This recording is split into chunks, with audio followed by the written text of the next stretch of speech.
इस कहानी की शुरुआत में हम एक मैस्मो नाम के आदमी को देखते हैं जिसकी कुछ ही घंटों में शादी होने वाली है। और यहाँ पर हम देखते हैं कि वो अपनी होने वाली वाइफ से मिलने आया होता है। जहाँ पर वो जब अपनी वाइफ से मिलता है तो उसकी वाइफ कहती है कि तुम्हें यहाँ नहीं होना चाहिए क्योंकि कुछ ही घंटों में हमारी शादी होने वाली है। और यहाँ पर लॉरा उसे ये भी बताती है कि मैंने अभी पैंट ही नहीं पहनी है।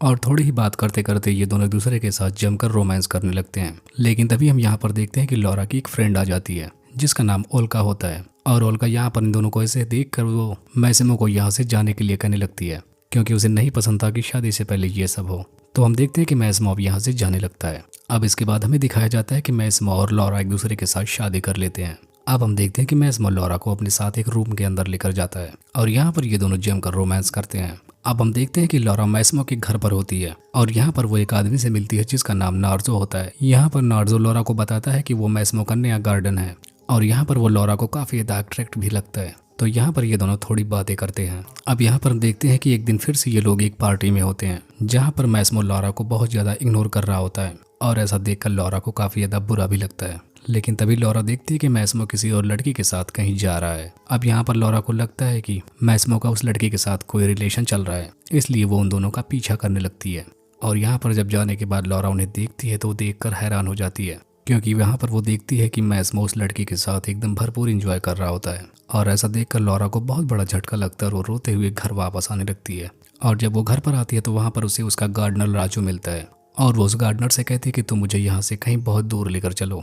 अब लॉरा नार्जो के साथ कहीं दूर निकल जाती है और वो रास्ते में उसे कार रोकने के लिए कहने लगती है। तो यहाँ बीच रास्ते में रुक कर लॉरा अपनी मॉम से बात करती है और यहाँ पर वो अपनी मॉम को बता रही होती कि मैंने मैस्मो को छोड़ने का फैसला कर लिया है क्योंकि वो ऐसा नहीं था जैसा मुझे समझती थी और मैं अब सबसे बहुत दूर जा रही हूँ और तुम मेरी फिक्र मत करना। और इतना बताने के बाद लॉरा अपने फ़ोन को पानी में फेंक देती है और आकर नार्जो से कहती है कि तुम मुझे कहीं भी लेकर चलो लेकिन मैं यहाँ से बहुत दूर जाना चाहती हूँ। तो नार्जो लॉरा की बात मानकर ऐसा ही करता है, वो उसे कहीं बहुत दूर एक आइलैंड पर लेकर जाता है जहाँ पर उसका घर होता है। इसके बाद हम लॉरा के मॉम को देखते हैं जो कि मैस्मो के पास आकर उसे थप्पड़ मारती हैं क्योंकि मैस्मो ने उसकी बेटी के साथ बहुत गलत किया था। अब हम देखते हैं कि रात के टाइम लॉरा स्विमिंग पूल के बगल में बैठकर रो रही होती है क्योंकि यहाँ पर वो मैस्मो को बहुत ज़्यादा मिस कर रही होती है।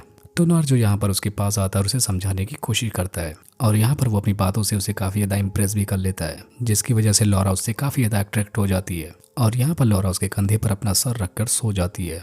अब हम देखते हैं कि एक दिन नार्जो लॉरा से कहता है कि मैं तुम्हें अपने डैड से मिलाने चल रहा हूँ, लेकिन यहाँ पर वो ऐसा बताते हुए कुछ डरा हुआ भी था क्योंकि वहाँ पर मैस्मो भी आने वाला था।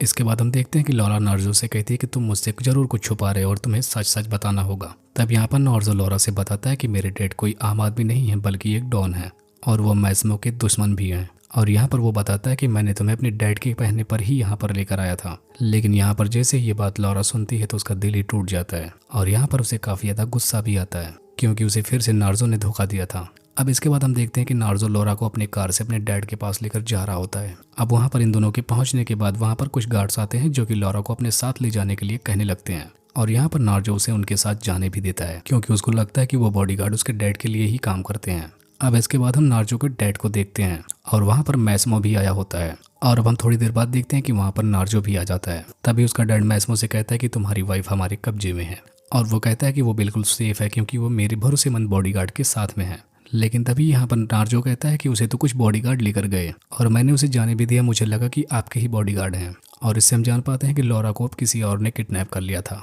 तो ऐसा जानकर मैस्मो और नार्जो दोनों लॉरा को ढूंढने के लिए जाने लगते हैं।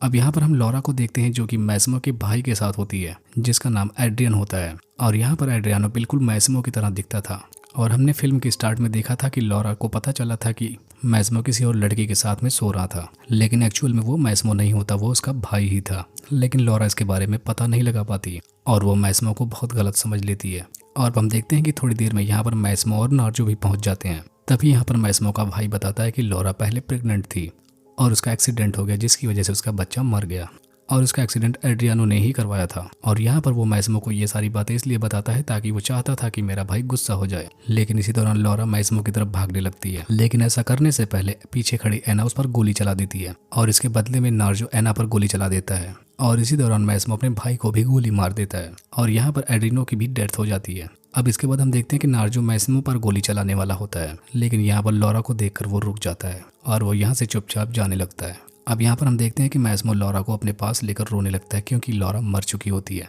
और इसी सीन को दिखाते हुए ये मूवी यहीं पर एंड हो जाती है।